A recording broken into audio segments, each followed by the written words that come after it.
On today's episode of Locked On Wild, we ask Marcus Foligno the most important question facing the Wild this season. Who's going to do all the pranks this year with Marc-Andre Fleury retired? Hey, this is Matt Boldy, and you're listening to Locked On Wild. Hey, this is Marcus Foligno, and you're listening to Locked On Wild. You're Locked On Wild, your daily podcast on the Minnesota Wild. Part of the Locked On Podcast Network, your team every day. What's happening, everybody? Welcome in to another episode of Locked On Wild, your daily Minnesota Wild podcast. Part of the Locked On Podcast Network. We are your team each and every day, and we thank you for making Locked On Wild your first listen each and every day as well. Make sure you subscribe on YouTube and your favorite podcast platform so you don't miss out on any new episodes throughout the week. On today's episode of Locked On Wild, we're joined by Marcus Foligno to take a look at how the team's doing heading into training camp. We'll talk about Foligno's offseason and some of the young players that are expected to play major roles on the Wild roster this year. My name is Seth Toupal, host of Locked On Wilds, credentialed media member for the 2025-2026 season, and host of Seth on Sports. And not to delay too much further, but great interview with Marcus Foligno that we have for you here today. Talked a lot about kind of gearing up for the season, being healthy for the off season, and what sorts of positions that puts him in for this year, and just how the team tries to kind of keep things light in the room all season long. So let's hop in to that interview with Moose. And we are joined on today's episode of Locked On Wild by Minnesota Wild forward Marcus Foligno as we gear up for the start of the 2025-2026 season. Marcus, let's start with how are you feeling as we get rolling and kind of get geared up to start the season? Yeah, feeling really well, really good. It's been a good off season, obviously healthy, and didn't have anything that was kind of egging me on and after the last season. So it was a good, healthy summer for once, and was able to do a lot more in the gym and skate a little bit more. And yeah, excited about the training camp and how it's started so far. So everyone's looking really good, and I don't want to say that we're completely healthy, but it's just one of those things where hopefully by opening night we have a full healthy team. Yeah, and let's be honest, at this point, pretty much every team's dealing with injuries of some sort. So it's just a matter of trying to be as healthy as you can, gearing up for the start of the season. Yeah, exactly. Yeah, everyone's excited to get going, and obviously, hopefully, get in a couple preseason games here, and then start rolling from there, and have another great start like we did last season. Before we talk more about the team, did you do anything notable in the offseason just to kind of refresh, recharge, or did you mostly kind of get yourself in position to gear up for the season? You know what? I go back home to Northern Ontario. It's the lake. The lake kind of is my mental reset. I don't like traveling too much in the summertime. I just enjoy being home and being with my wife and kids, and we have a pretty great setup back home in the lake, so it's a lot of fun just to unwind, do a lot of fishing, a lot of fishing, a lot of boating, jumping in the lake, saunas, all that stuff. So really take advantage of the outdoors. And for me, it's like once August hits, you get that excitement, that energy back of wanting to get back into routine and be back in the hockey season. So that's what it does for me in Sudbury and Ontario. It just kind of mental reset. Such a long season that you want to work up that excitement, those nervous feelings of training camps right around the corner. And it's been doing it so far every year. So it's been a lot of fun, and just enjoying family time as much as we can in the summertime. You've spent now 8 seasons here in Minnesota after 6 in Buffalo. And, do you give yourself time to just kind of look back and ever think, how crazy it is that you're already, working on year 14, year 15 in the league? Yeah, it is. I mean, I definitely, I don't feel like I've been in the league that long, but mentally, I think I'm still immature and a young kid that was once coming into the league. And I think as long as I have that kind of that attitude or that point of view towards it, I can keep playing. So, yeah, but it's wild. I mean, think of this as my 17th training camp. It's crazy just how fast time flies. And even being in Minnesota, you feel like the first couple of years you're just trying to gain traction, and then to be find a role in this team and to being liked by the fans. It's one of those things that I still pinch myself every time I play out there in front of these guys, in front of the fans here in Minnesota. So that's how I always approach the game. Just excited to play it, and we'll see how long my body can hold up, because I'll keep doing it till I can.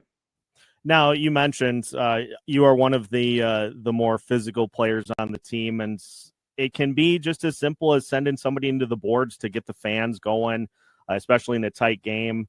How much do you enjoy being able to bring that on a nightly basis, in addition to all the other things that you do for the team?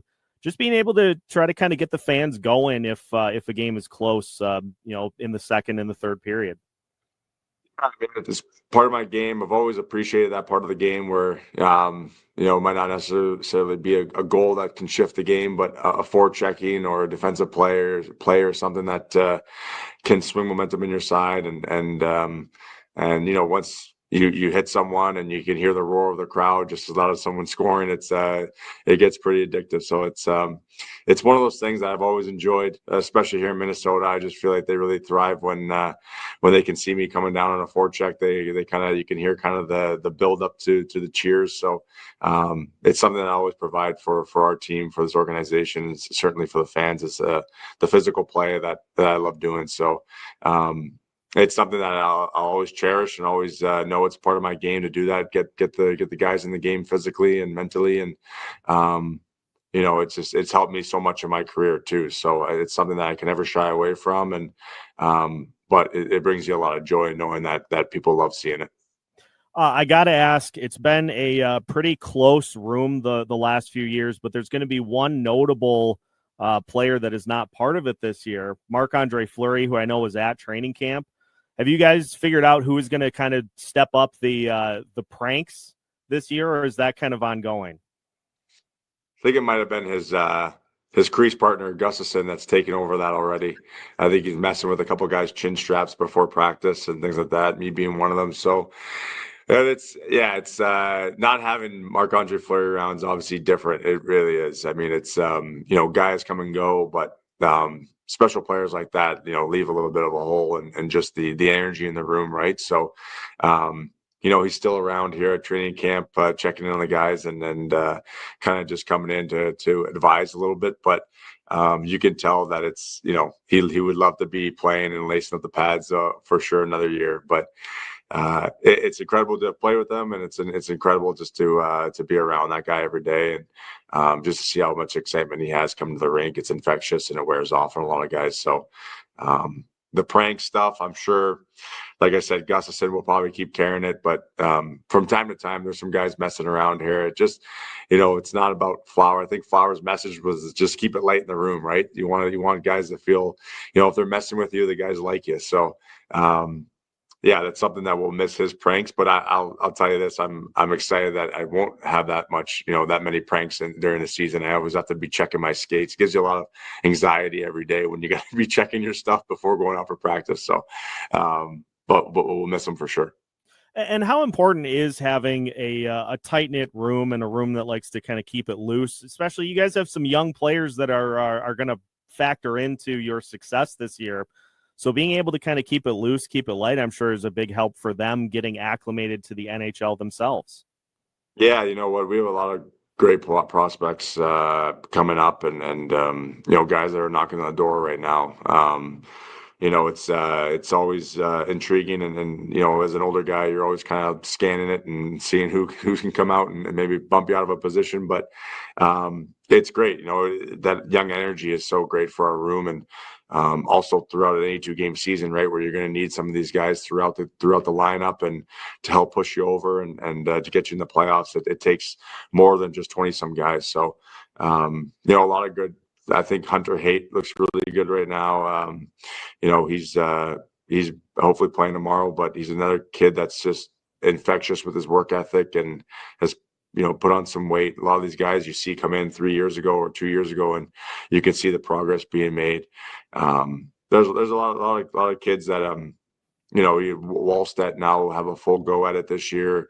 You're excited about that. Zeke Buum, who I think we're all excited to see play this year, will get a crack at it for sure. And I think, just seeing him skate around, it's in awe a little bit about how shifty he is, and it's he's got a lot of great speed and skill and heads up plays. So I think the fans will really take liking to his game, and it's exciting for us to see these young guys kind of step up. And as an older guy, veteran, you just want to be there to give them confidence, and hopefully they can have career years, because it will help out the team more.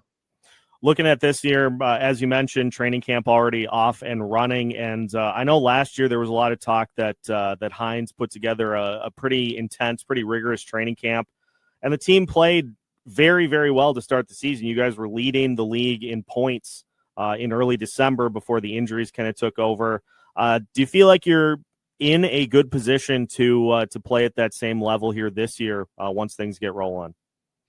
Yeah, absolutely. I mean, it's been a great training camp. I mean, it's been tough. It's been grinding. It's a lot of battles and things like that, where you're thinking of, you're going down to one end and you're battling now. You got to get back up the ice. So it's a lot of that transition vibe where you got to think offensively too once you do your work defensively. So, and all that stuff prepares you for the season and what comes in a game in a regular season. And I thought it was a big reason why we got off to a hot start, and that hot start helps you down the road when you might have a slide like we did, right? We went through an injury bug, but I believe our start really kept us afloat, and then we were able to gain traction, sneak in and get up to our speed. Unfortunately, it was, in a elimination time, but it's something that we're looking forward to with our team as the standards kind of been set. This is the work ethic that we go into training camp now is the preparation for the season. So that's the way you have to look at it, and what you put in now will what you get out of it later in the regular season. And I'm excited about, the way guys are working, the way we're executing. And, as an older guy, you take a lot of responsibility too on how the team comes to work every day. And we have a lot of great characters in that room that just show up and put the work boots on and come to the rink and do the job. And, Heinze wants it done to perfection, and it's not always going to be perfect on the ice, but if you get pretty close to perfect, you'll have a great game. So the preparation right now is key, and guys are having a great training camp. Well, it should be a fun season once again, and looking forward to getting things rolling here in early October. Marcus, thanks for the time. Enjoyed getting a chance to chat with you here today, and best of luck out there on the ice. We'll have to do this again as the season gets rolling. Sounds good. Thanks, guys, for having me. Appreciate it. Pros Pro. That was a great interview with Marcus Foligno, and as you heard, the intro does hit way better. So big thank you to Marcus Foligno for taking the time and just kind of gearing us up for the start of the season. Now, one big question is, what is that third line going to look like for this upcoming season? So we'll try to tackle that and look at some potential combinations, some players that already have had good success together. We'll talk about all that as we continue today's episode of Locked On Wilds after this. Today's episode of Locked On Wild is brought to you by FanDuel. The NFL season is in full swing, and FanDuel is making sure you're ready for kickoff with a can't-miss offer.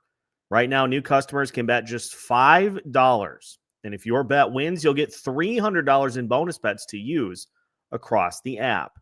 The Minnesota Vikings are on the road across the pond for the next couple of weeks, so perfect opportunity for you to cash in big if you predict the Vikings to correctly win against either the Steelers or the Browns or both. And if you want something that maybe you put down as a wager and you forget about, futures are a great option as well. FanDuel has all of it available in one easy stop.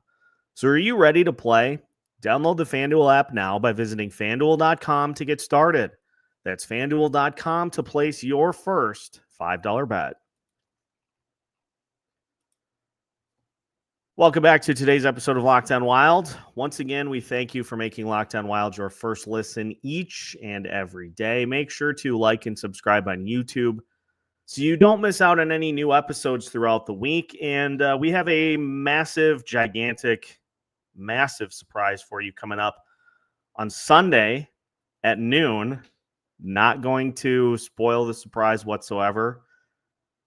Think you'll be pretty surprised as to what is going on Sunday. We're keeping it totally under wraps until Sunday at noon. So make sure to stop back Sunday at noon right here on YouTube for the surprise of all surprises coming up this weekend. Who's going to play in the third line? It's a big question. We are going to talk in our second episode today. We would have gone to the second line for our first episode today, but obviously with getting a chance to talk to Marcus, we bumped that one up. So the third line could look a couple of different ways. According to the Daily Faceoff, the current third line projects as Marcus Johansson, Danila Yurov, and Ryan Hartman. I'm going to make some changes to that combination. I think that I think we'll probably see Foligno still play a third line role. I just at this point, it would probably work to put Foligno and Trenyan on the same lines, but from a speed perspective, you're kind of sacrificing a little bit in the speed column by having those two on the same line. Defensively, they were two of the hardest players to score against in 5-on-5 play last year. So clearly the defense is workable. I just think the speed is something that I would rather distribute a little bit more. And Marcus Foligno and Ryan Hartman have some good history together. In 63 minutes last year, the line combination of Marcus Foligno, Freddie Gaudreau, and Ryan Hartman, they had a .95 goals against per 60 minutes. Foligno is also in a line combination of Foligno, Murat Huznadinov, and Yakov Trenyan last year. That combination played 57.5 minutes together, and they had a 1.04 goals against average. The combination of Marcus Foligno, Freddie Gaudreau, and Yakov Trenyan, just under 191 minutes played together last year, and they had a 1.89 goals against average. So all told, defense is going to be the name of the game for this combination.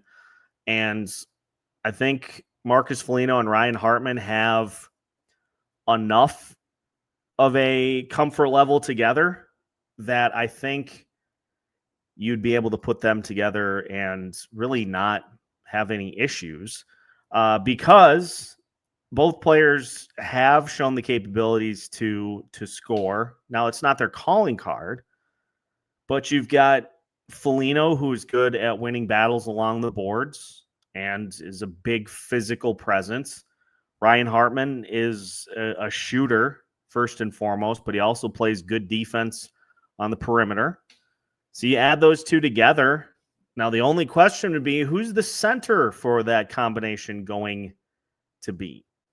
Now, there are a couple of ways that this could work, too. The Wild have said that they're not going to throw Danila Yurov into the deep end, so to speak. They are going to give him what he is ready for, and they're not going to try to overwhelm him immediately. From all accounts, in the game on Sunday, the game yesterday, excuse me, he started off a little rocky, but just got better and better and better as the game unfolded. And by getting a bunch of playing time in training camp, maybe he can iron out a bunch of those just rookie kind of growing pains that we see so often. Because the Wild are banking on Yurov handling the center position this year. They're banking on him being able to be a center. And for Yurov, all told on the game, he did not have a great night in the faceoff circle. He had 2 face-off wins in 14 face-offs. But let's just be honest here. Dallas played basically their entire starting lineup.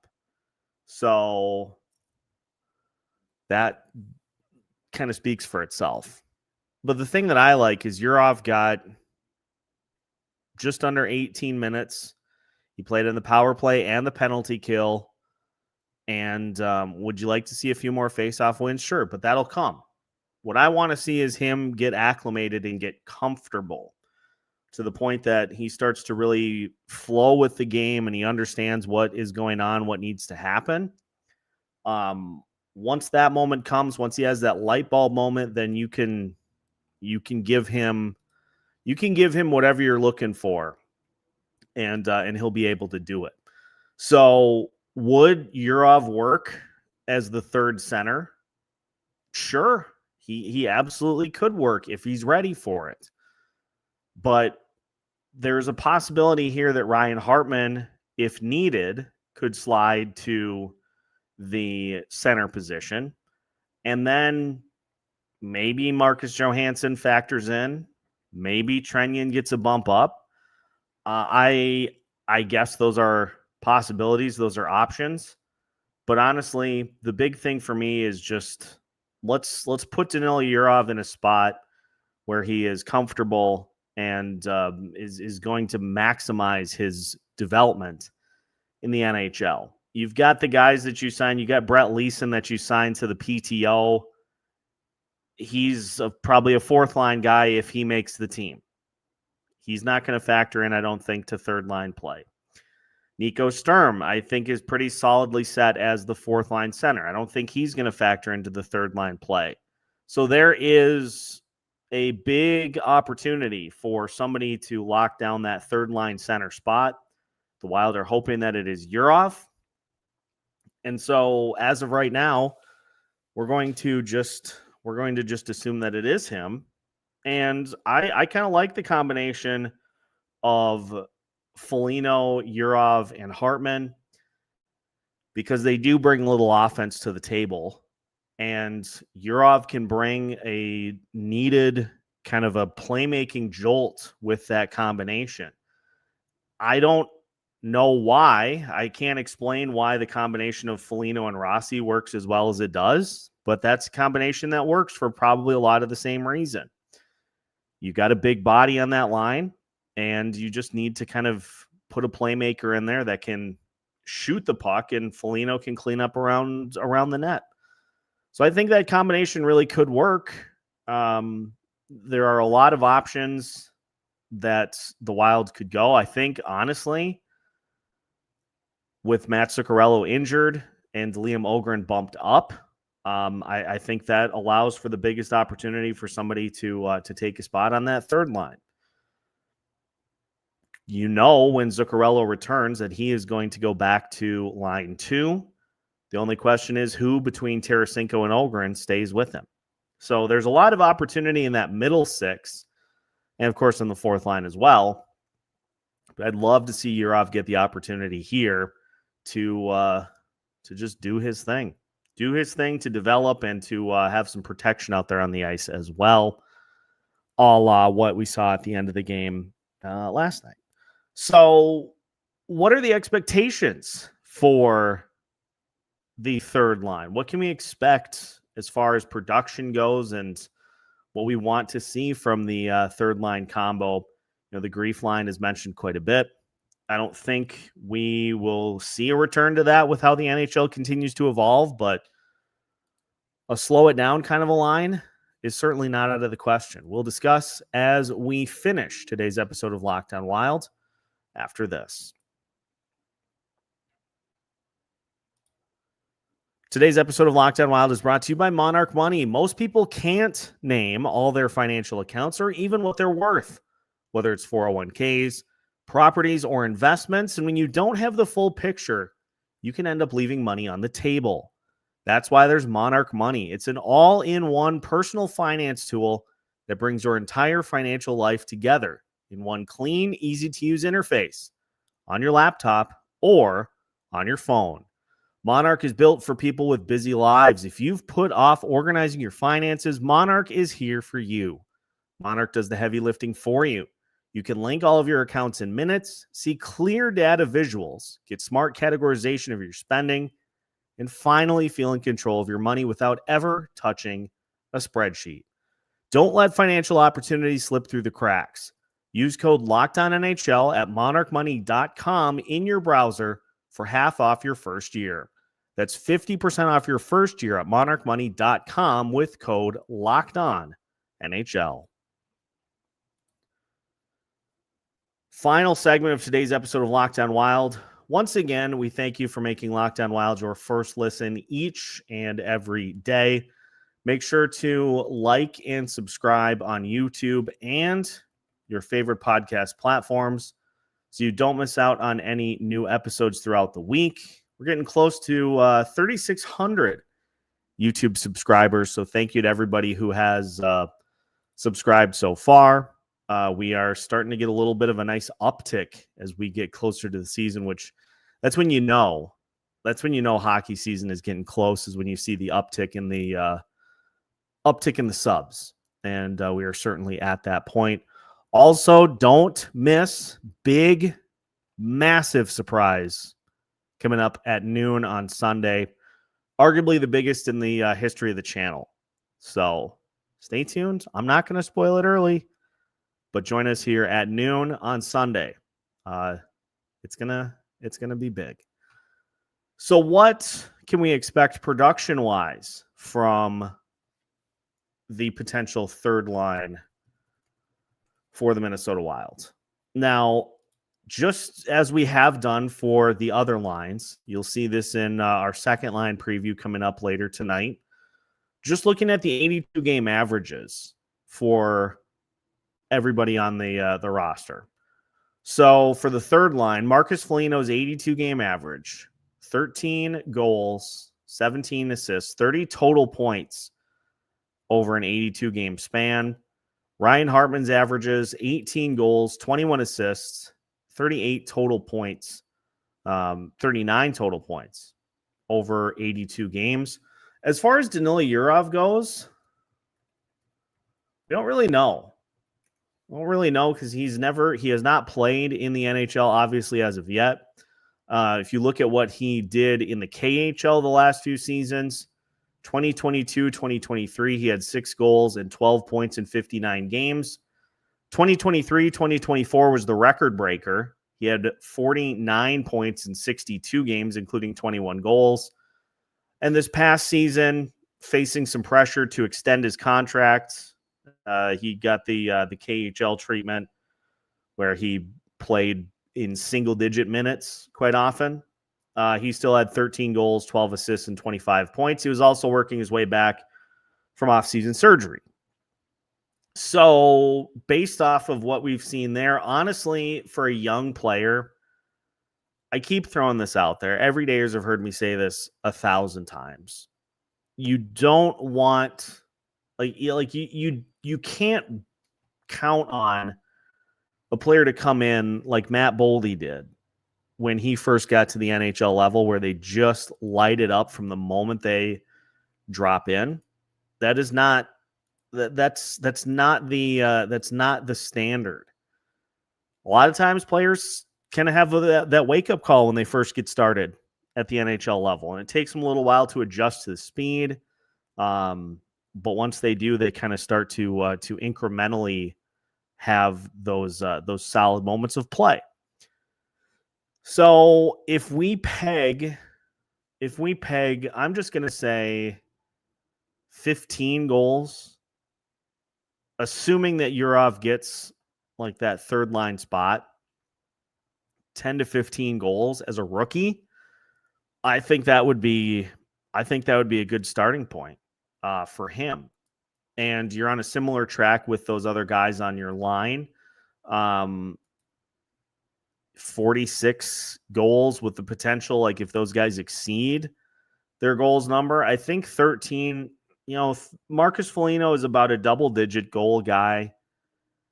11, 12, 13, 14 goals, and somewhere around 30 points is just a good spot for him, and really good shutdown defense. Somewhere in the neighborhood of 200 plus hits.